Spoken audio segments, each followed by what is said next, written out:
+2 തുല്യത ഇംഗ്ലീഷ് ക്ലാസ്സിൻ്റെ 5ാമത്തെ എപ്പിസോഡിലേക്ക് എല്ലാ വിദ്യാർത്ഥികൾക്കും സ്വാഗതം. ഇന്ന് ഈ ക്ലാസ്സിൽ നമ്മൾ പഠിക്കാൻ പോകുന്നത് നിങ്ങളുടെ പാഠപുസ്തകത്തിലെ 3ാമത്തെ പാഠഭാഗമായ ദ അവലോഞ്ച് എന്ന പാഠഭാഗമാണ്. ഇതിനെക്കുറിച്ച് പറയുന്നതിന് മുന്നേ നമ്മളെല്ലാവരും യാത്ര ചെയ്യാൻ ഇഷ്ടപ്പെടുന്നവരാണ്. അത് പലതരത്തിലുള്ള യാത്രകളുണ്ടാവാം. Expedition or an exploration. ഒന്നുകിൽ നമ്മൾ അറിയുന്ന സ്ഥലത്തേക്ക് ഒരുപാട് ആൾക്കാരെ കൂട്ടി ഒരു ഗ്രൂപ്പായിട്ട് നമ്മൾ പോകുന്ന ഒരു യാത്രയായിരിക്കാം. അല്ലെങ്കിൽ തീരെ അറിയാത്ത സ്ഥലത്തേക്ക്, നിഗൂഢമായ വനങ്ങളിലേക്ക്, അല്ലെങ്കിൽ പാദസ്പർശമേൽക്കാത്ത ഉയർന്ന മലനിരകളിലേക്ക്, അല്ലെങ്കിൽ ജനവാസമില്ലാത്ത, ജനങ്ങൾ എത്തിപ്പെടാത്ത ചില ദ്വീപുകളിലേക്ക്, അത്തരത്തിലുള്ളതായിരിക്കാം. ആ യാത്രകളെ നമ്മൾ എക്സ്പ്ലോറേഷൻ എന്നാണ് പറയുന്നത്. ആദ്യത്തെ യാത്രകളെ എക്സ്പെഡീഷൻ എന്നും രണ്ടാമത്തതിന് നമ്മൾ എക്സ്പ്ലോറേഷൻ എന്ന് പറയും. എക്സ്പ്ലോറേഷൻ ആണെങ്കിലും എക്സ്പെഡീഷൻ ആണെങ്കിലും രണ്ട് തരത്തിലുള്ള യാത്രകളാണെങ്കിലും ആ യാത്രകൾക്കുള്ളിലൊക്കെ ധാരാളം വെല്ലുവിളികൾ നമ്മൾ നേരിടേണ്ടിട്ടുണ്ട്. ഉദാഹരണമായി, ആരും കീഴടക്കാത്ത ഒരു കൊടുമുടി കീഴടക്കാൻ വേണ്ടി നമ്മൾ യാത്ര ചെയ്താൽ ഒരുപാട് തരത്തിലുള്ള ചാലഞ്ചസ് നമ്മൾ നേരിടേണ്ടി വരും. അത്തരം ചാലഞ്ചുകളൊക്കെ നേരിട്ടതിന് ശേഷം മാത്രമേ നമുക്ക് ആ കാര്യത്തിൽ വിജയം വരിക്കാൻ സാധിക്കുകയുള്ളൂ. അതുപോലെ തന്നെ നമ്മുടെ ജീവിതം തന്നെ ഒരു ചലഞ്ചാണ്. നമ്മുടെ ജീവിതം തന്നെ നമുക്ക് നേരെ വരുന്ന വെല്ലുവിളികളെ ധീരമായി നേരിടുന്ന ഒരു പ്രക്രിയ തന്നെയാണ് നമ്മളുടെ ജീവിതം. അപ്പോൾ ഈ പാഠഭാഗത്തിലേക്ക് കടക്കുന്നതിന് മുന്നേ ഞാൻ നിങ്ങളെ എല്ലാവരെയും വളരെ തണുത്ത മഞ്ഞു മൂടിയ ഹിമാലയൻ മലനിരകളിലേക്ക് കൊണ്ടുപോവുകയാണ്. നമ്മളെ കഥ നടക്കുന്നത് അവിടെയാണ്.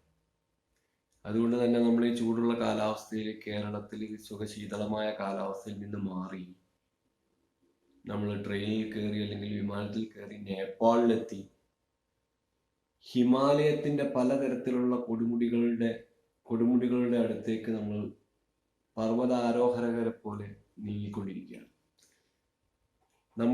നമ്മളുടെ ഉദ്ദേശം ഹിമാലയത്തിലെ 10ാമത്തെ ഉയരത്തിന്റെ അളവിൽ 10ാമതായി നിലകൊള്ളുന്ന അന്നപൂർണ എന്ന പീക്ക് എന്ന കൊടുമുടിയിലേക്ക് യാത്ര ചെയ്യുന്നതിന് വേണ്ടിയിട്ടാണ് നമ്മളുടെ സംഘം ഇവിടുന്ന് പോകുന്നത്. അങ്ങനെ മഞ്ഞുമലകളിലൂടെ യാത്ര ചെയ്യുന്നതിന് ആവശ്യമായ എല്ലാ തരത്തിലുള്ള സാധന സാമഗ്രികളും നമ്മളുടെ കയ്യിലുണ്ട്. അവിടെ മല കയറാൻ നമ്മളെ സഹായിക്കുന്ന നേപ്പാളികളായ ഷെർപ്പകളുടെ കൂടെ നമ്മൾ മലകയറ്റം ആരംഭിക്കുകയാണ്. ഈ നമുക്കവിടെ ആകാശത്തിന്റെ നീലിമ കാണാൻ സാധിക്കുന്നുണ്ട്. മഞ്ഞു മൂടിയ ഈ കൊടുമുടിയിൽ പ്രതിഫലിക്കുന്ന സൂര്യപ്രകാശം കാണാൻ സാധിക്കുന്നുണ്ട്. നമ്മളെല്ലാവരും സെറ്ററും ആണിയും കോണിയും ഇതിനു വേണ്ട സാമഗ്രികളും കയറും എല്ലാമായി നമ്മൾ ഇതിന്റെ അടിസ്ഥാന ബേസ് ക്യാമ്പിൽ എത്തിയിരിക്കുകയാണ്. ഈ ബേസ് ക്യാമ്പിൽ നിന്നാണ് നമ്മൾ മുകളിലേക്ക് പോകുന്നത്. അന്നപൂർണ കൊടുമുടി കീഴടക്കുക എന്നുള്ളതാണ് നമ്മളുടെ ലക്ഷ്യം. അതുകൊണ്ട് തന്നെ തണുത്ത കാറ്റടിക്കുന്നുണ്ട്, എല്ലാവരെയും തണുത്ത ശരീരം കോച്ചി വലിക്കുന്നുണ്ട്. സെറ്ററിനുള്ള സെറ്ററിട്ട് നമ്മൾ വിറച്ച് ബേസ് ക്യാമ്പിലിരിക്കുകയാണ്. ഇനിയാണ് നമ്മളെ കഥ തുടങ്ങുന്നത്. ഇനി നമ്മൾ ഈ അന്നപൂർണ എന്ന് പറഞ്ഞ നേപ്പാളിൽ സ്ഥിതി ചെയ്യുന്ന ഹിമാലയത്തിലെ 10ാം നമ്പർ ഉയരമുള്ള 10ാം നമ്പറായിട്ടുള്ള 10ാമത് ഉയരമുള്ള 1, 2, 3 എണ്ണിയാൽ 10 വരുന്ന അന്നപൂർണ പീക്കിലേക്ക് പീക്കിന്റെ താഴ്വാരത്താണ് നമ്മൾ സ്ഥിതി. ഈ പീക്ക് കീഴടക്കിയ ഒരു പർവ്വതാരോഹകന്റെ അനുഭവക്കുറിപ്പാണ് നമ്മൾക്ക് പഠിക്കാൻ. ഈ അനുഭവക്കുറിപ്പിന്റെ പേര് ദ അവലോഞ്ച് എന്നാണ്. അവലോഞ്ച് എന്ന് പറഞ്ഞതിനർത്ഥം മഞ്ഞുമലകൾ ഇടിഞ്ഞു വീഴുന്ന പ്രതിഭാസത്തിനാണ് അവലോഞ്ച് എന്ന് പറയുന്നത്. സൂര്യപ്രകാശത്താൽ ചൂട് കൂടുന്നതിനനുസരിച്ച് മഞ്ഞുമലകളിൽ കൂടിക്കിടക്കുന്ന മലകൾ പോലത്തെ മഞ്ഞിൽ വിടവുകളുണ്ടാവുകയും അവ ഗ്ലൈഡ് ചെയ്ത് മെല്ലെ ഒഴുകി താഴത്തേക്ക് ഭീകരമായ മാസായി ഭീകരമായ ഒരു മലയിടിച്ചിൽ പോലെ വീണ് താഴത്തേക്ക് എല്ലാത്തിനെയും നശിപ്പിച്ചുകൊണ്ട് താഴേക്ക് വരുന്ന അതിഭീകരമായ ഒരു പ്രതിഭാസമാണ് അവലോഞ്ച്. ആ അവലോഞ്ച് എന്ന് പറഞ്ഞ പാസേജാണ് നമ്മൾ ഇന്ന് പഠിക്കാൻ പോകുന്നത്. അപ്പോൾ നമ്മൾ ആരാണ് ഈ അവലോഞ്ച് എന്ന് പറഞ്ഞ പാസേജ് എഴുതിയത്? മോറിസ് ഹെർസോഗ് എന്ന് പറഞ്ഞ ഒരു പർവ്വതാരോഹകനാണ് ഈ കഥ എഴുതിയത്. മോറിസ് ഹെർസോഗ് ഒരു ഫ്രഞ്ച് പർവ്വതാരോഹനാണ്. A mount climber or an adventurer. Mountaineering എന്ന് പറഞ്ഞൊരു വിഭാഗം തന്നെയുണ്ട്. മലകയറ്റത്തിന് മൗണ്ടനിയറിംഗ് എന്ന് പറഞ്ഞൊരു വിഭാഗം തന്നെയുണ്ട്. മലകയറ്റത്തെ പറ്റി പഠിക്കുകയും ചെയ്യുന്ന കാര്യങ്ങളൊക്കെ ഉണ്ട്. ഇതൊരു ജോലിയായി സ്വീകരിച്ചവരുണ്ട്. അപ്പം ഈ മൗണ്ട് അന്നപൂർണ കയറാൻ ഈ ഫ്രഞ്ച് മൗണ്ടനിയറായ മോറിസ് ഹെർസോഗ് ശ്രമിക്കുകയും 1950 അദ്ദേഹം മൗണ്ട് അന്നപൂർണ കീഴടക്കുകയും ചെയ്തു. അന്ന് അദ്ദേഹത്തിനുണ്ടായ അനുഭവങ്ങൾ അദ്ദേഹം ഒരു പുസ്തകമാക്കി എഴുതി. അതിൻ്റെ പേര് അന്നപൂർണ എന്നൊരു പുസ്തകം. അതിൽ ഈ പർവ്വതാരോഹൻ മൗണ്ടനിയർ ക്ലൈംബർ എഴുതിയിട്ടുള്ള മോറിസ് ഹെർസോഗ് എഴുതിയിട്ടുള്ള അന്നപൂർണ എന്ന പുസ്തകത്തിലെ ഒരു പാഠഭാഗമാണ്. ആ അന്നപൂർണയുടെ അവസാനിക്കുന്നത് അനുഭവക്കുറിപ്പുകൾ അവസാനിപ്പിക്കുന്നത് there are other Annapurnas in the lives of man. ഇനിയും ഒരുപാട് പർവ്വതങ്ങൾ, ഇനിയും ഒരുപാട് കാര്യങ്ങൾ മനുഷ്യ ജീവിതത്തിൽ കീഴടക്കാനുണ്ട് എന്നുള്ള വളരെ വളരെ സ്റ്റിറിങ് ആയിട്ടുള്ള ഒരു എൻഡോടുകൂടി, ഒരു അവസാനത്തോടു കൂടിയാണ് ആ പുസ്തകം അവസാനിക്കുന്നത്. There are other Annapurna in the lives of man. മനുഷ്യ ജീവിതത്തിൽ ധാരാളം അന്നപൂർണ കൊടുമുടികളുണ്ട്. അവയൊക്കെ നമ്മൾ കീഴടക്കേണ്ടത് തന്നെയാണ്. അതിനുള്ള ആർജവം നമുക്ക് നേടുന്നതിന് വേണ്ടിയിട്ട് ഇത്തരത്തിലുള്ള അനുഭവക്കുറിപ്പുകളുടെ പഠനം നമ്മളെ സഹായിക്കും. അതുപോലെ തന്നെ മോറിസ് ഹെർസോഗ് മറ്റ് പല മേഖലകളിലും തൻ്റെ കഴിവ് തെളിയിച്ച ആളാണ്. ഒരു രാഷ്ട്രീയ പ്രവർത്തകനായിരുന്നു അദ്ദേഹം. ഫ്രഞ്ചിലെ ഒരു ഫ്രഞ്ച് മിനിസ്റ്ററായിരുന്നു. അങ്ങനെ പലതരത്തിലുള്ള ഇന്റർനാഷണൽ ഒളിമ്പിക്സ് കമ്മിറ്റി മെമ്പറായിരുന്നു. ഇങ്ങനെ പലതരത്തിലുള്ള മേഖലകളിൽ കഴിവ് തെളിയിച്ച ഒരാളാണ് Maurice Herzog. Maurice Herzog was born in Lyon. ഫ്രഞ്ചിലെ ലിയോൺ എന്ന സ്ഥലത്താണ് മോറിസ് ഹെർസോഗ് ജനിച്ചത്. അപ്പം avalanche is a passage taken from the book Annapurna written by Maurice Herzog, a French mountaineer who conquered Mount Annapurna, the 10th highest peak in Himalaya. അപ്പം ഇനി നമ്മൾ പറയുന്ന വാക്കുകളും ഈ പാഠഭാഗങ്ങളിലും എല്ലാം തന്നെ തണുപ്പ്, മഞ്ഞ്, പിന്നെ അഗാധമായ ഗർത്തങ്ങൾ, മഞ്ഞുമലകൾ, ഇടിച്ചിൽ എല്ലാം ഉണ്ടാവും. അത് നമ്മളിവിടെ മലപ്പുറം ജില്ല, ഇവിടെ നിന്ന് ഈ കാലാവസ്ഥയിൽ നിന്ന് മനസ്സിലാക്കിയാൽ നമുക്ക്, അതുകൊണ്ട് എല്ലാവരും നമ്മൾ എവിടെ എത്തിച്ചേർന്നു? അന്നപൂർണ പീക്കിലേക്ക് കയറുന്നതിന് വേണ്ടി നമ്മൾ എത്തിച്ചേർന്നു. ഇന്ന് കമ്പ്യൂട്ടർ കാണാൻ സാധിക്കുമെങ്കിൽ അതിൽ ആ പീക്കിന്റെ ഫോട്ടോ തരും. അപ്പൊ നമ്മൾ ഈ മലമുകളിലേക്ക് കയറി അവിടെ ഉണ്ടാവുന്ന അദ്ദേഹത്തിന്റെ അനുഭവക്കുറിപ്പുകളാണ്. അതിലെ ആ പാഠഭാഗം ഞാൻ പറഞ്ഞു, പാഠഭാഗം അവസാനിക്കുന്നത് there are many annapurnas, there are other annapurnas in the life of man. മനുഷ്യ ജീവിതത്തിൽ ഇനിയും ഇത്തരത്തിൽ ഉള്ള ചലഞ്ചുകൾ നമുക്ക് വരും. കീഴടക്കാൻ കഴിയാത്ത വലിയ തരത്തിലുള്ള ദുർഗമാണെന്ന് തോന്നുന്ന പ്രതിസന്ധികൾ നമ്മൾ ചിലപ്പോൾ നേരിടേണ്ടി വരും. പക്ഷെ അതൊന്നും മനുഷ്യന്റെ ഇച്ഛാശക്തിയെ തളർത്തില്ല.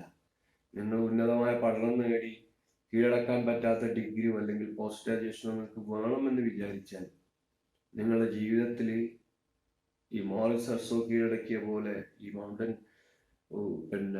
അന്നപൂർണ പീക്ക് പോലെയുള്ള ഉന്നതമായ കൊടുമുടികൾ കീഴടക്കാൻ മനുഷ്യന്റെ വിൽ പവറിന് സാധിക്കും. അതുകൊണ്ട് നിങ്ങളുടെ എല്ലാ ജീവിതത്തിൽ ഇത്തരത്തിലുള്ള തടസ്സങ്ങൾ ഉണ്ടാവും, അതൊക്കെ നിങ്ങൾക്ക് തരണം ചെയ്യാൻ സാധിക്കുമെന്ന വാക്കുകളോട് കൂടിയാണ് ആ പുസ്തകം അവസാനിക്കുന്നത്. ഇനി നമുക്ക് പാഠഭാഗത്തിലേക്ക് കടക്കാം. ഇതിലെ പേരുകളൊക്കെ വളരെ ഫ്രഞ്ച് ചുവയുള്ള പേരുകളാണ്. അതുകൊണ്ട് ആ പേരുകളുടെ ഒക്കെ കഴിയുന്നത്ര പ്രൊനൗൺസിയേഷൻ നമ്മൾ കൃത്യമായിട്ട് പറഞ്ഞിട്ടുണ്ട്. അതല്ലാതെ പ്രൊനൗൺസ് ചെയ്യേണ്ടത് എങ്ങനെയാണെന്ന് കൃത്യമായി അവർ ഫ്രഞ്ചുകാർ പ്രൊനൗൺസ് ചെയ്യുന്ന രീതിയിൽ നമുക്ക് പല വാക്കുകളും പ്രൊനൗൺസ് ചെയ്യാൻ കഴിയും. എന്നാൽ ചില പേരുകൾ നമ്മൾ ഇംഗ്ലീഷിൽ കിട്ടിയ അതേപോലെയാണ് നമ്മൾ പ്രൊനൗൺസ് ചെയ്യുന്നത്. അപ്പോൾ we can start the avalanche. മലയിടിച്ച്, മഞ്ഞുമലയിടിച്ച്. അന്നപൂർണ പീക്കിന്റെ ബേസ് ക്യാമ്പിൽ നിൽക്കുന്ന നമ്മളെല്ലാവരും തണുത്ത് അന്നപൂർണ പീക്കിലേക്ക് നോക്കിയിരിക്കുമ്പോൾ സൂര്യപ്രകാശം കൊണ്ട് വെട്ടിത്തിളങ്ങുന്ന മഞ്ഞുമലയുടെ ഇടയിലൂടെ നമ്മൾ നീലാകാശം കാണുന്നു. അതാ പെട്ടെന്ന് വായത്തെ ഭീകരമായൊരു ശബ്ദം. ആ ശബ്ദത്തോടൊപ്പം മഞ്ഞുമല ഇടിഞ്ഞ് താഴേക്ക് ഓടി വരികയാണ്. താഴേക്ക് എല്ലാം നശിപ്പിച്ചുകൊണ്ട് താഴേക്ക് ഒഴുകി വരികയാണ്. ഈ പ്രതിഭാസത്തെയാണ് അവലാഞ്ച് എന്ന് പറയുന്നത്. അത്തരത്തിലുള്ള ഒരു സിറ്റുവേഷൻ ആ മൗണ്ടൻ കീഴടക്കാൻ വേണ്ടി മോറിസ്, നമ്മുടെ കഥാകാരൻ, അവിടേക്ക് പോയ സമയത്തുണ്ടായ അദ്ദേഹത്തിന്റെ അനുഭവങ്ങളുടെ ഒരു കുറിപ്പാണ് നമ്മൾ വായിക്കാൻ പോകുന്നത്. Shacks looked after me like a mother, and while the others shouted for joy, he put his robe around me and said gently, "We'll be moving now, Morris, old man." I was clear-headed and delirious by turns, and my eyes seemed glazed. The sky had the deep blue of extreme altitude, and we are both in warm sunshine. ഈ മലകൾ ഇങ്ങനെ കയറിക്കൊണ്ടിരിക്കുന്ന സമയത്ത് ഒരാളായിട്ടല്ല, ഒരു group of ആൾക്കാരാണ്. It is N exploration.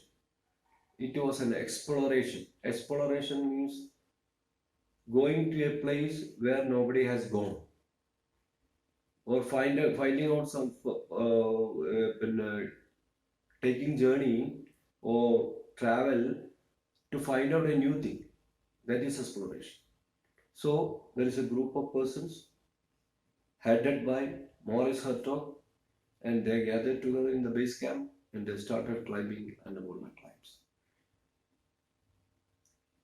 ആ ക്ലൈംബിങ്ങിന് സമയത്ത് നടന്ന സംഭവമാണ് ഞാൻ കുറെ കയറി കഴിഞ്ഞ് ബേസ് ക്യാമ്പ് കഴിഞ്ഞതിന് ശേഷം മറ്റു ക്യാമ്പിലേക്കും വലിഞ്ഞു കയറുകയാണ്. മഞ്ഞ്, തണുത്തുറഞ്ഞ മഞ്ഞ്, തണുത്ത കാറ്റ്, ശരീരത്തിന്റെ മരവിപ്പ്. എന്നിട്ടും ഇവര് ഉത്സാഹത്തോടു കൂടി മുകളിലേക്ക് വരിക. പക്ഷെ അവിടെ ചില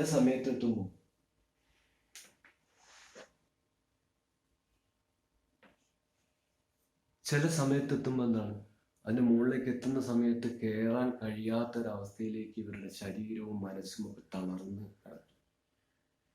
ആ സമയത്ത് നടക്കുന്ന കാര്യമാണ് നമ്മുടെ അവലാഞ്ച് എന്ന് പറയുന്ന ഈ പാഠഭാഗത്തുള്ളത്. അപ്പൊ അവർ കുറെ കയറി കഴിഞ്ഞു. അപ്പൊ അതിലെ ഒരാൾ ഷാക്സ് എന്ന് പറഞ്ഞ shacks looked after me like A mother. ഞാൻ ഈ യാത്ര ചെയ്തുകൊണ്ടിരിക്കുമ്പോൾ, ഈ ജേണി മുകളിലേക്ക് പോയിക്കൊണ്ടിരിക്കുമ്പോൾ എൻ്റെ ഒപ്പുണ്ടായിരുന്ന ഷാക്സ് എന്ന് പറഞ്ഞ പർവ്വതാരോഹകൻ എന്നെ ഒരമ്മയെ പോലെ നോക്കിയിരുന്നു. അതായത് അമ്മ എങ്ങനെ കുട്ടിയെ സംരക്ഷിക്കുന്നുണ്ട് അതുപോലെ ഈ മലകയറ്റത്തിൽ എന്നെ സംരക്ഷിച്ചിരുന്നു. And while the others shouted for joy, മറ്റുള്ളവരൊക്കെ സന്തോഷത്തിന് വേണ്ടി ഒച്ചത്തിൽ ശബ്ദിച്ചുകൊണ്ടിരുന്നപ്പോൾ he put his rope around me and said gently. അയാൾ എന്ത് ചെയ്തു? കയറ് അയാൾക്ക് ചുറ്റി and വളരെ സാവധാനത്തിൽ പറഞ്ഞു, വളരെ മാന്യമായി പറഞ്ഞു, will be moving now Morris old man. നമ്മളിപ്പം മല കയറാൻ തുടങ്ങിയാണ്. കയറ് കെട്ടിയിട്ട് അയാൾ പറഞ്ഞു, നമ്മൾ മല കയറാൻ പോവുകയാണ്. മോറിസ് ഓൾഡ് മാൻ, വയസ്സായ മനുഷ്യ, നമ്മൾ പോയി മല കയറാൻ പോവുക. I was clear headed and delirium by turns and my eyes seems glazed. ഞാൻ പല സമയത്ത് ഈ കയറാൻ സമയത്ത് ചിലപ്പം എനിക്ക് നല്ല ബോധം, നല്ല അലേർട്ടായി നിൽക്കുകയും ചില സമയത്ത് എന്താണ് ചെയ്യേണ്ടത് എന്നറിയാത്ത ഒരു ഡിസ്മാൻഡിൽഡ് സ്റ്റേറ്റ് ഓഫ് മൈൻഡ്, അതായത് എന്താണ് ചെയ്യേണ്ടത് എന്നറിയാത്ത ഒരു തലയും പോലും ഇല്ലാത്ത ഒരവസ്ഥയും, നല്ല അലേർട്ടായിട്ട് നിൽക്കുന്ന അവസ്ഥയും കൃത്യമായ ബോധമുള്ള അവസ്ഥയും എന്താണ് ചെയ്യേണ്ടത് തലയുമാലില്ലാത്തൊരവസ്ഥയായിട്ട് ഇങ്ങനെ ഇടയ്ക്കിടയ്ക്ക് ഇങ്ങനെ മാറി മറിഞ്ഞുകൊണ്ടിരിക്കുകയാണ്. ഇതിൻ്റെ കണ്ണുകൾ ഈ മഞ്ഞുമലകളിലെ സൂര്യപ്രകാശം തെറ്റി ഗ്ലേസ്ഡ് ആയിപ്പോയി. കണ്ണിലേക്ക് അധികം പ്രകാശം വന്നാലുണ്ടാകുന്ന അവസ്ഥയിൽ the sky had the deep blue of extreme altitude and we were both in warm sunshine. ആകാശത്തേക്ക് ഞാൻ പറഞ്ഞു, ആകാശത്തേക്ക് നോക്കുന്ന സമയത്ത് ഡീപ്പ് ബ്ലൂ ആയി, വളരെ എക്സ്ട്രീം ആൾട്ടിറ്റ്യൂഡ് എന്ന് പറഞ്ഞാൽ ഏറ്റവും കൂടുതലുള്ള ഉയരം, ആൾട്ടിറ്റ്യൂഡ് എന്ന് പറഞ്ഞ ഉയരം, അങ്ങേ തലത്തിലുള്ള ഉയരത്തിൽ നിൽക്കുന്ന ഈ ആകാശത്തെ ഈ മഞ്ഞുമലകളുടെ ഇടയിലൂടെ ഡീപ്പ് ബ്ലൂ ആയിട്ടുള്ള ഈ ആകാശത്തെ കാണുകയാണ്. ആൻഡ് അതുപോലെ തന്നെ പുറത്ത് സൂര്യപ്രകാശം നമ്മളെ കുളിച്ചുകൊണ്ടിരിക്കുന്നു. ഇളം ചൂടുള്ള സൂര്യപ്രകാശത്തിൽ കുളിച്ചുകൊണ്ട് നമ്മൾ സുഖകരമായ ഒരവസ്ഥയിൽ നിൽക്കുകയാണ്. I obeyed as well as I could, and with his help managed to stand up and move on slowly while he put. അയാൾ പറയുന്നത് കഴിയുന്നത്ര ഞാൻ അനുസരിച്ചു. I obeyed as well as I could. ഇവിടെ പിടിക്ക്, അവിടെ പിടിക്ക്, ഇങ്ങോട്ട് കയറ് എന്നൊക്കെ പറയുന്നത് I obeyed as well as I could and with his help, അയാളുടെ സഹായത്തോടെ manage to stand up and move on slowly while he pull. ഞാൻ ക്ഷീണിതനായ ഞാൻ മെല്ലെ മാനേജ് ചെയ്തു, മെല്ലെ എണീറ്റ് നിന്ന് ആൻഡ് മൂവ് സ്ലോലി. അയാൾ മെല്ലെ വലിച്ചപ്പോൾ ഞാൻ മെല്ലെ മൂവ് ചെയ്തുകൊണ്ട് I seemed to make contact with the snow by means of slick-like objects. അപ്പോഴേക്കും നടന്ന് അവിടെ എത്തിയപ്പോഴേക്ക് എൻ്റെ കാലുകളൊക്കെ മരവിച്ച് ഒരു വടി പോലെയായി. അപ്പൊ ഞാനായി മഞ്ഞിന്റെ അടിയിൽ നടക്കുന്ന സമയത്ത് ഇയാൾ വളരെ സാവധാനത്തിൽ ഇങ്ങനെ ഉയർത്തിക്കൊണ്ട് നടക്കുന്ന സമയത്ത് ഞാൻ I obeyed as well as I could and with his help managed to stand up and move on slowly while he pulled. മെല്ലെ വലിച്ചപ്പോൾ മെല്ലെ I seemed to make contact with the snow by means of slick-like objects which were my legs. ഞാൻ എന്തോ ഒരു സാധനമായിട്ട് ഒരു മരവിച്ച സാധനവുമായിട്ട് ഈ മഞ്ഞിനെങ്ങനെ touch ചെയ്തുകൊണ്ട് ഇങ്ങനെ move ചെയ്യണ മാതിരിയാണ് എനിക്ക് തോന്നുന്നത്. അത്രയും മരവിക്കുകയും ക്ഷീണിക്കുകയും ചെയ്തിട്ടുണ്ട്. മഞ്ഞ് അത്രയും എക്സ്ട്രീം തണുപ്പാണ്, -°C പോകുന്നത്. അപ്പൊ അതിലൂടെ ഞാൻ നടന്നു പോകുമ്പോൾ അപ്പോഴാണ് എനിക്ക് മനസ്സിലായത് ഞാൻ ഈ വരച്ചും കൊണ്ട് പോകുന്നതിൻ്റെ എൻ്റെ കാല് മരവിച്ചിട്ട് ഈ കാലുമായിട്ടുള്ള ബന്ധമൊക്കെ നമുക്ക് മരവിച്ച അങ്ങനെയാണ്, മരവിച്ചിട്ട് കാലുമായിട്ടുള്ള ബന്ധമൊക്കെ വിശ്വസിച്ച് അടി വലിക്കുമ്പോൾ ഇഴഞ്ഞിഴഞ്ഞ് ഞാൻ ഈ മരച്ച കാലുകളുമായിട്ട് എല്ലാം മുന്നോട്ട് പോകും. Dazzled by sun glare and not daring to turn round, I could no longer see the others. സൂര്യന്റെ അതുകൊണ്ടാണ് ഈ മൗണ്ടനിയേഴ്സ് ഈ മഞ്ഞ് മലകളിലൂടെ കയറുന്ന സമയത്ത് കൂളിംഗ് ഗ്ലാസ് വെക്കും. കാരണം ഈ മഞ്ഞിൽ തട്ടിയിട്ട് സൂര്യപ്രകാശം തിരിച്ച് പ്രതിഫലിപ്പിക്കുമ്പോൾ വല്ലാത്ത തരത്തിലുള്ള ഗ്ലെയർ ഉണ്ടാവും. അപ്പൊ ആ സൺഗ്ലെയർ നമ്മളെ കണ്ണിലെ ഡാസിൽ ചെയ്യിപ്പിക്കും. കണ്ണിലെന്താന്ന് വിചാരിച്ചാൽ ഒരു കണ്ണിൽ പൂത്തിരി കത്തിയ മാതിരി തോന്നും നമുക്ക് കണ്ണിൽ. And not daring to turn round. എനിക്ക് തിരിഞ്ഞു നോക്കാൻ ധൈര്യം ഉണ്ടായില്ല. I could no longer see others. തിരിഞ്ഞു നോക്കാൻ ധൈര്യം ഇല്ലാത്തതുകൊണ്ട് എനിക്ക് മറ്റുള്ളവരൊന്നും കാണാനും സാധിച്ചില്ല. ഹാവിങ് കവേർഡ് അബൌട്ട് 200 yards, ഒരു 200 യാർഡ് കടന്നു പോയപ്പോൾ, യാർഡ് എന്ന് പറഞ്ഞു കഴിഞ്ഞാൽ ഈ ഫ്രഞ്ചിലൊക്കെ ഉള്ള ഒരു അളവാ. മീറ്റർ എന്നൊക്കെ പറയുന്നത് പോലെ സെന്റിമീറ്റർ, മീറ്റർ എന്നൊക്കെ പറയുന്ന അളവുകളാണ്. ഇപ്പോഴും നമ്മൾ ക്രിക്കറ്റ് കളിക്കുമ്പോൾ 30 യാർഡ് സർക്കിൾ എന്ന് പറയും. അതൊരു യാർഡ് എന്ന് പറഞ്ഞാൽ അളവാണ്. ഏകദേശം 1 മീറ്ററിൻ്റെ അടുത്ത് വരും. Having covered about 200 yards, we came upon the camp so near to our ghastly bivouac crevasse. Having covered about 200 yards, we came up on the camp so near to our ghastly bivouac crevasse. Ghostly എന്ന് പറഞ്ഞാൽ പേടിപ്പെടുത്തുന്ന അല്ലെങ്കിൽ extremely unwell. പേടിപ്പെടുത്തുന്ന അല്ലെങ്കിൽ extremely unwell എന്നാണ് ghostly എന്നുള്ളതിന്റെ അർത്ഥം.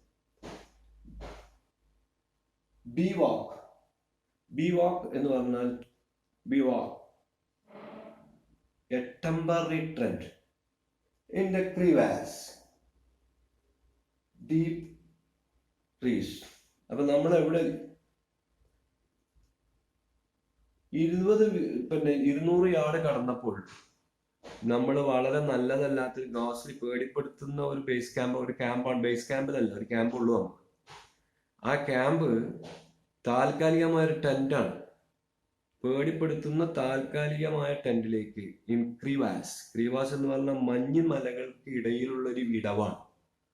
ആ മഞ്ഞുമലയിലുള്ള ഈ വിടവില് നമ്മൾ ഉണ്ടാക്കിയിട്ടുള്ള താൽക്കാലികമായ വിശ്രമ കേന്ദ്രം, പേടിപ്പെടുത്തുന്ന അല്ലെങ്കിൽ വളരെ സുഖകരമല്ലാത്ത, വളരെ കംഫർട്ടബിൾ അല്ലാത്ത ഒരു വിശ്രമ കേന്ദ്രത്തിലേക്ക് നമ്മൾ എത്തി. അപ്പൊ എന്താ പറയുന്നത് വെച്ചാൽ ഈ മഞ്ഞുമലകൾക്കുള്ള ക്രിവാസിന്റെ ഇടയിലാണ് ഈ ടെന്റ്. ഇത് ബിവാക്ക് എന്നാണ് ഈ ടെന്റിന് വിളിക്കുക. അതായത് ടെമ്പററി ടെന്റ് അല്ല, താൽക്കാലികമായിട്ടുണ്ടാക്കിയ ടെന്റ്. അത് ഭീതിപ്പെടുത്തുന്നതും വളരെ അതിൻ്റെ ഉള്ളിൽ കംഫർട്ട് തീരെ ഇല്ലാത്തതുമാണ്. കൗസി വാസ് ദർ. ആ ടെന്റിനുള്ളിൽ കൗസി ഉണ്ട്. And without speaking embraced me.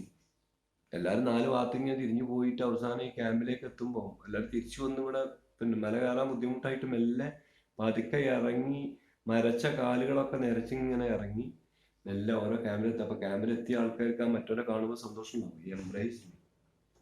Terray came. കുറച്ച് കഴിഞ്ഞപ്പോൾ ടെറൈ വന്നു. Threw himself down. അങ്ങോട്ട് കിടന്നു. took off his boots and began unmercifully to beat and massage his feet. ടെറൈ എന്ത് ചെയ്തു? Frost bitten to. ടെറൈ ആ മഞ്ഞുമലകളിലൂടെ നടന്നു വന്ന് നേരെ ഇങ്ങോട്ട് വന്നതിന് ശേഷം ഈ ബൂട്ട് ഇത് കടന്നു. ക്ഷീണം കൊണ്ടാണ് കടന്നിട്ട് ഈ ബൂട്ട് അങ്ങോട്ട് വലിച്ച് താഴേക്ക് ഇട്ടു. ബൂട്ട് വലിച്ചു നോക്കുമ്പോൾ ഇയാളുടെ കാലിൽ മരവിച്ച് കിടക്കുകയാണ്. പിന്നെ ഫ്രോസ്റ്റ് വിറ്റൺ എന്ന് പറഞ്ഞാൽ ഈ കുറേ മഞ്ഞ് കഴിഞ്ഞാൽ ഈ മഞ്ഞിന്റെ കടി എന്ന് പറയും. മഞ്ഞ് കഴിഞ്ഞ് കഴിഞ്ഞാൽ ഫ്രോസ്റ്റ് ബൈറ്റ് എന്നൊരു സുഖം ഉണ്ടാവും. അത് വല്ലാതെ അധികമായി കഴിഞ്ഞാൽ പിന്നെ അവിടെ നിന്ന് കാല് മുറിച്ച് കളയേണ്ടി വരും. അപ്പൊ ഈ കാല് മുറിച്ച് കളയാവുന്ന രീതിയിലേക്കുള്ള അത്രയും തണുപ്പത്ത് കുറെ കാലങ്ങൾ നടന്നു കഴിഞ്ഞാൽ ഈ പട്ടാളക്കാർക്കൊക്കെ ഈ സൂക്കേടുകൾ ഉണ്ടാവാറുണ്ട്. സിയാച്ചിൻ ഗ്ലേസിയറിലുള്ള മഞ്ഞുമലകളിലുള്ള, ഗ്ലേസിയർ എന്ന് പറഞ്ഞാൽ മഞ്ഞുമലകളിലുള്ള പട്ടാളക്കാർക്കൊക്കെ ഇത്തരത്തിലുള്ള സൂക്കേട് ഉണ്ടാവാറുണ്ട്. അപ്പൊ ഇയാളോട് വന്നു കഴിഞ്ഞ ശേഷം പിന്നെ എന്ത് ചെയ്യും? ഈ കാലിന്റെ മരവിപ്പ് മാറ്റാൻ വേണ്ടിയിട്ട് അൺമേഴ്സിഫുള്ളി, അതായത് ദയല്ലാതെ കാലിനെ ചവിട്ടിയിട്ടും ഇട്ടിട്ടും ഒഴിഞ്ഞുകൊണ്ടിരിക്കുകയാണ്. ആ കാലിൽ എന്തുണ്ട്?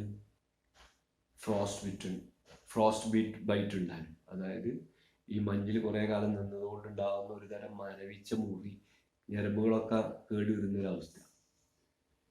With the will to live stirring again, I tried to weigh up the situation.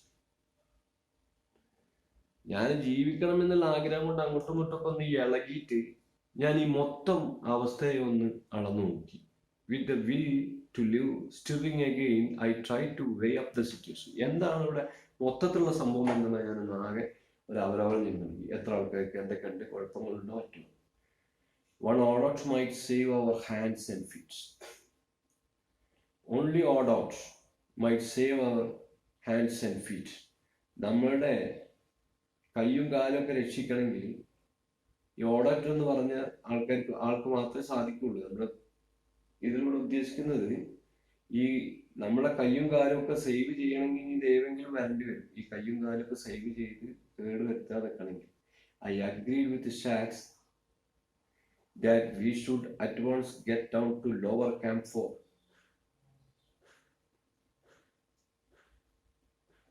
അപ്പം ഈ ഔട്ട്ഡോട്ട് എന്ന് പറഞ്ഞ ആൾക്ക് മാത്രമേ നമ്മളെ ഈ കാര്യത്തിൽ ഈ കാലും കൈയൊക്കെ നമ്മൾ ഇതാക്കാൻ കഴിയുള്ളൂ. അയാളപ്പം 4th ക്യാമ്പിലാണ് ഉള്ളത്. ലോവർ ക്യാമ്പ് 4th പെട്ടെന്ന് പോകണമെന്ന ഷാക്സിന്റെ വാദത്തോട് ഞാനും യോജിച്ചു. which the Sherpa had re-established. അവിടെയാണ്, അതായത് ഇതിലൊരു 4th ക്യാമ്പ് ഉണ്ട്. ഈ ക്യാമ്പിൽ നിന്ന് ആ ക്യാമ്പിലേക്ക് ഉടൻ പോകണം എന്നുള്ള തീരുമാനത്തിലാണ് എത്തിച്ചേർന്നത്. ഷാക്സിന്റെ ആ അഭിപ്രായത്തോട് ഞാൻ ചോദിച്ചു. ആ ക്യാമ്പ് ഷെർപ്പകൾ എന്ന് പറഞ്ഞു കഴിഞ്ഞാൽ നേപ്പാളിലെ മലകയറ്റക്കാരാണ്. അവരവിടെ റെഡിയാക്കി വെച്ചിട്ടുണ്ട്. അതായത് രണ്ടാമത് നിർത്തിയിരിക്കും. ടെറേ വോണ്ടഡ് ടു റിമെയിൻ. ഇയാൾക്ക് നീക്കാനും വയ്യ എടുക്കാനും വയ്യ കൊണ്ട് ടെറേ എന്ന് പറഞ്ഞ ആള് അവിടെ തന്നെ നിൽക്കാൻ. And as he sat massaging his feet with the energy of despair, ഇങ്ങനെ ഫീറ്റിങ് ഇങ്ങനെ മസാജ് ചെയ്തുകൊണ്ടിരിക്കുകയാണ്. എന്നിട്ട് ആ ഒരു നിരാശയിലും ഒക്കെ പാടെ കൂടി അയാൾ വിളിച്ചു പറഞ്ഞു, come and fetch me tomorrow if necessary. I want to be whole or dead. നിങ്ങൾ ഇന്നെ നാളെ കാണുകയാണെങ്കിൽ come and fetch me tomorrow. ഇന്നെ ആവശ്യം വിചാരിച്ചാൽ നാളെ വന്ന് നിങ്ങൾ ഇവിടെ നിർത്തുള്ളൂ. കൂടി ഞാനൊരു താഴത്തേക്ക് ഇപ്പൊ വരുന്നില്ല. എനിക്ക് എന്ത് വേണമെന്ന് വിചാരിച്ചാലും ഒന്നുകിൽ ഞാൻ മുഴുവനായിട്ടുണ്ടാവണം. എൻ്റെ കാലോ കയ്യോ ഈ ഫ്രോസ്റ്റ് വിറ്റൺ പാർട്സ് മുറിച്ച് കളഞ്ഞിട്ട് പകുതിയായിട്ട് കിടക്കാൻ പറ്റില്ല. ഒന്നുകിൽ മരിക്കുക, അല്ലെങ്കിൽ ഞാൻ മുഴുവനായിട്ടുണ്ടാവുക. നാളെ നിങ്ങൾക്ക് ആവശ്യമുണ്ടെങ്കിൽ എന്നെ കൊണ്ടുപോയിക്കൂടി എന്ന് നിരാശയോടുകൂടിയാണ് വിളിച്ചത്. I want to be whole or dead. Though Rebuffet's feet were also affected, he decided to go down immediately and started with Langner and Cousin. മറ്റൊരു കഥാപാത്രം, മറ്റൊരാള് റിബഫറ്റ് എന്ന് പറയുന്ന മറ്റൊരാളുടെ കാലിലും ഇത്തരത്തിലുള്ള ഫ്രോസ്റ്റ് വീറ്റൺ ആയിട്ടുണ്ട്. അയാളുടെ കാലിന് ഇത് എഫക്ട് ചെയ്തിട്ടുണ്ട്. എന്നാലും അയാൾ പെട്ടെന്ന് താഴേക്ക് ഇറങ്ങാൻ തീരുമാനിച്ചു. അയാൾ ആരൊക്കെ ലാഞ്ചിനലും കൗസി എന്ന് അവരുടെ ഒപ്പം താഴത്തേക്ക് ഇറങ്ങാൻ തുടങ്ങി base camp 4. When sharks continued to look after me.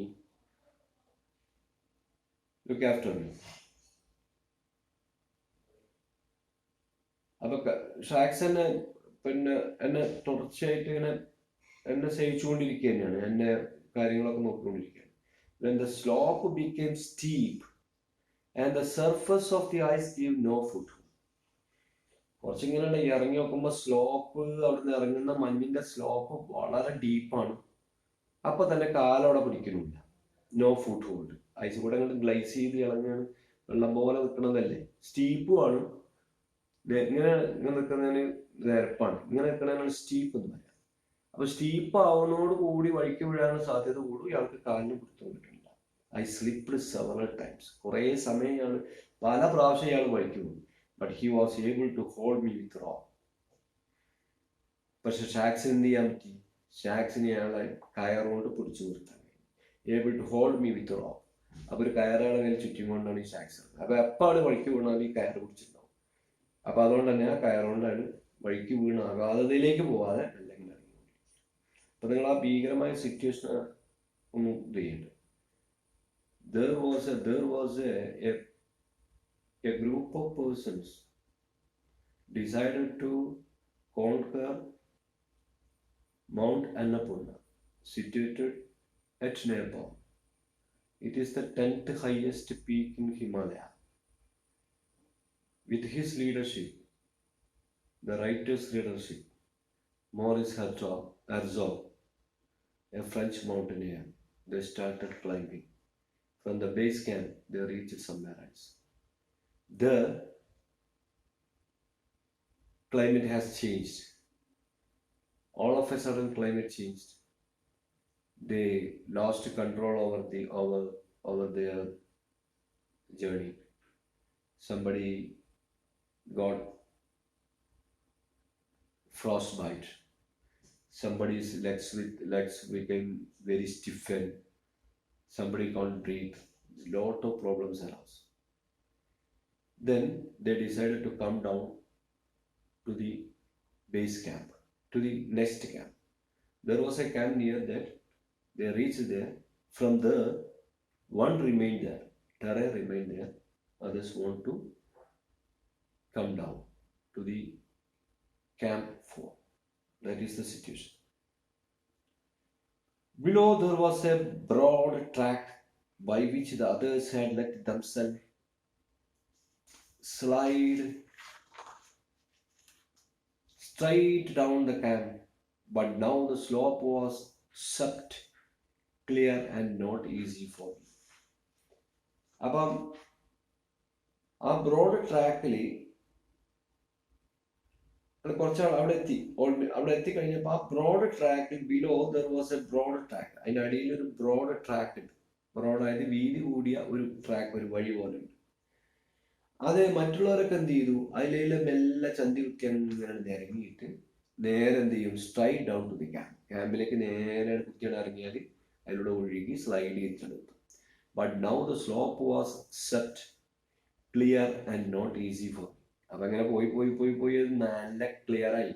അപ്പം അയാൾക്ക് പോകാനും അർസോക്കിന് പോകാൻ പിന്നെ മോറിസിന് പോകാനും ഇത് വല്ലാതെ മിൻസായി.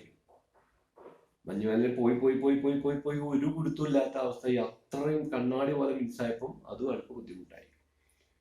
As soon as we were seen from the tents, the Sherpas came to meet us. ഞങ്ങളെ കണ്ടപ്പോൾ ഷെർപ്പകൾ, മലകയറ്റത്തിൽ വിദഗ്ധരായ പിന്നെ നേപ്പാളിലെ ഷെർപ്പകൾ, ഞങ്ങളെ സഹായിക്കാൻ വേണ്ടി ഷെർപ്പകൾ ഞങ്ങളെ കാണാൻ വേണ്ടി മുകളിലേക്ക് വന്നു. And their eyes I read such kindliness and pity that I began to realize my dreadful plight. അവരുടെ കണ്ണുകളിലെ ആ ദയോടുകൂടിയുള്ള നോട്ടവും ആ സ്നേഹവും ആ സാധാവും ഒക്കെ കണ്ടപ്പോഴാണ് എനിക്ക് മനസ്സിലായത് എൻ്റെ ദുർവിധിയെക്കുറിച്ച്. ഞാൻ അപ്പോൾ തിരിച്ചറിഞ്ഞു, ഞാൻ മരണത്തിൽ നിന്ന് രക്ഷപ്പെട്ടു പോരുകയാണ് എന്നുള്ളത്. Langinel had already arrived and was in a corner massaging his feet. എല്ലാവരും വന്നിട്ട് ഫീറ്റ് മസാജ് ചെയ്തുകൊണ്ടേ ഇരിക്കുകയാണ്. കാരണം എന്താ വെച്ചാൽ ഫീറ്റിൽ മരവിപ്പാണ്. -°C വന്ന് കൂട്ടിട്ടിട്ടും എന്തിട്ടിട്ടും കാര്യമില്ല. അപ്പൊ എപ്പോഴും ഈ ഫീറ്റ് വരച്ചുകൊണ്ട് നിന്നാൽ കുറച്ചൊരു ചൂട് കിട്ടിയാലെങ്കിലും ജീവൻ വെക്കുക എന്നുള്ളതൊക്കെ. While Pansy kept telling him that the doctors would cure him. Doctor വന്നിട്ട് എന്നെ ചികിത്സിച്ച് ഭേദപ്പെടുത്തുന്നു. I gave urgent orders for speed. We must get down at any cost before the next onslaught of the monsoon. ഞാൻ order കൊടുത്തു, എന്ത് പെട്ടെന്ന് നമുക്ക് പെട്ടെന്ന് താഴെത്തണം. ഇനി രണ്ടാമത് എന്ത് വില കൊടുത്തും നമ്മൾ താഴത്തെത്തണം.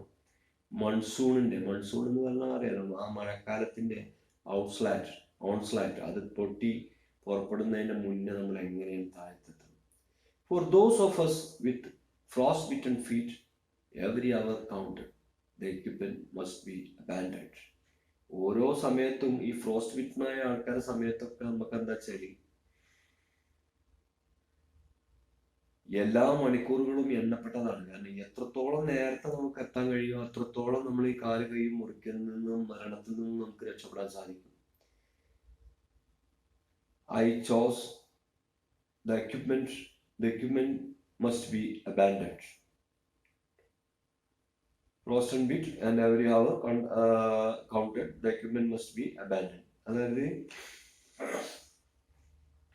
നമ്മുടെ ഈ പിന്നെ ഇവിടെയുള്ള ഈ സാധനങ്ങളൊക്കെ നിർത്തിയിട്ട് നമ്മൾ താഴേക്ക് പെട്ടെന്ന് ഇറങ്ങി പോകണം എന്നുള്ളതാണ് ഉദ്ദേശിക്കുന്നത്.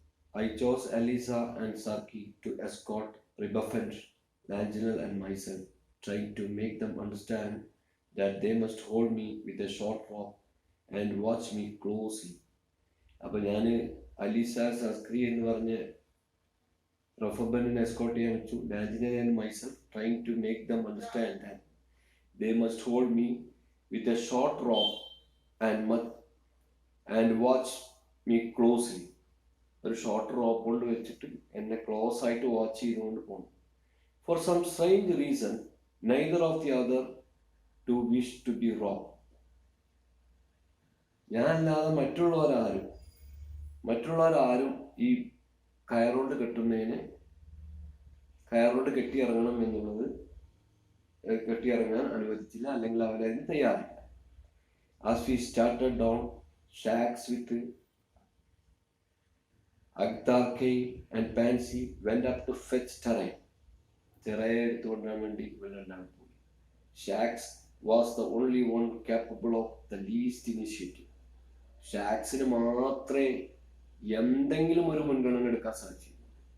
ഷാക്സിന് മാത്രമേ എന്തെങ്കിലും ഒരു മുൻഗണന, അല്ല ഒരു ഒരു ഒരു ഉദ്യമത്തിന് തയ്യാറാവാനുള്ള, അല്ലെങ്കിൽ പുതിയൊരു കാര്യം ചെയ്യാനുള്ള കുറഞ്ഞുള്ള ഒരു കഴിവ് ഷാക്സിന് മാത്രമേ ഉണ്ടായിരുന്നു.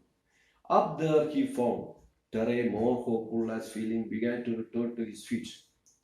മുകളിലേക്ക് എത്തിയപ്പോൾ ടെറേ എന്ത് ചെയ്തിട്ടുണ്ട്? കുറച്ചും കൂടി ഹോപ്പ്ഫുൾ ആയിട്ടുണ്ട്. Began to return his feet. കുറച്ചുകൂടിയും അയാളുടെ ആരോഗ്യസ്ഥിതി മെച്ചപ്പെട്ടിട്ടുണ്ട്. അയാൾ മെല്ലെ കാലിൽ നിൽക്കാൻ തുടങ്ങി. On their descent, താഴത്തേക്ക് ഇറങ്ങുമ്പോൾ Agdarke was magnificent, going first and cutting comfortable steps for Terray, while shacks behind safeguarded the whole party with the rock. അപ്പം അവിടുന്ന് ഇങ്ങനെ ഇറങ്ങിക്കൊണ്ട് വരുന്ന സമയത്ത് Agdarke എന്ന് പറഞ്ഞവരുടെ അയാളുടെ തന്നിട്ടുള്ള സേവനങ്ങൾ മാഗ്നിഫിഷ്യൻ്റ് ആണ്, വളരെ അത്ഭുതപ്പെടുത്തുന്നതും വളരെ ഗംഭീരവുമാണ്. ആദ്യം അയാൾ എന്ത് ചെയ്യും?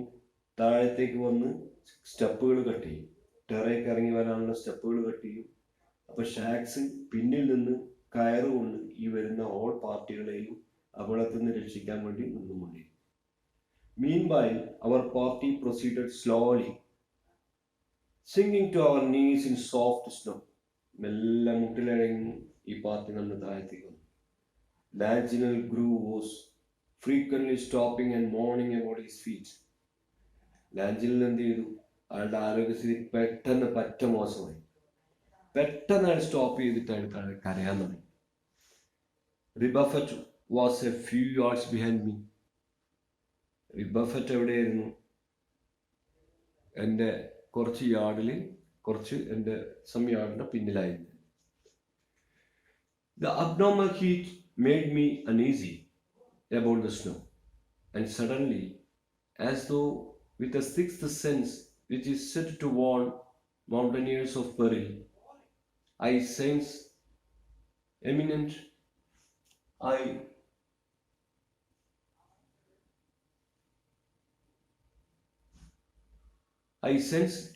danger. അബ്നോർമൽ ആയിട്ടുള്ള ഹീറ്റ്, വളരെ കൂടിയ ചൂട്, നമ്മൾ എന്ത് ചെയ്തു?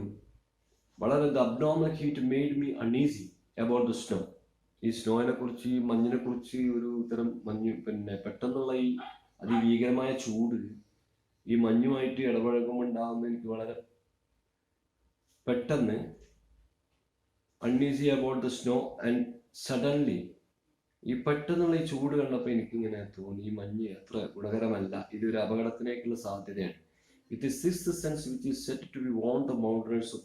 ബുദ്ധിമുട്ടിലാപ്പെട്ടിരിക്കുന്ന പലതരത്തിലുള്ള പർവ്വതാരോഹകരുടെ ഒരു ആറാം ഇന്ദ്രിയം, സിക്സ്ത് സെൻസ് പ്രവർത്തിച്ച് മുൻകൂട്ടി പ്രവചിക്കാൻ കഴിയുന്ന രീതിയിലുള്ള ഒരു സിക്സ്ത് സെൻസ് എനിക്ക് അവിടെ അനുഭവപ്പെട്ടതുണ്ട്.